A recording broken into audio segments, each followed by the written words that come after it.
If you want to share contacts with your OnePlus 15, you simply go to the Contacts app, find the contact you want to share. So for instance, if I find a contact like this one, I tap on it and then tap on the share button.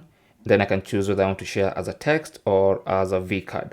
For most people, that's going to be share as text. So it's going to prepare the name and the phone number, and then I can choose how I want to share. I can use quick share, I can use Instagram, I can use messages, I can use Facebook, I can use all these services to share, including Facebook Messenger.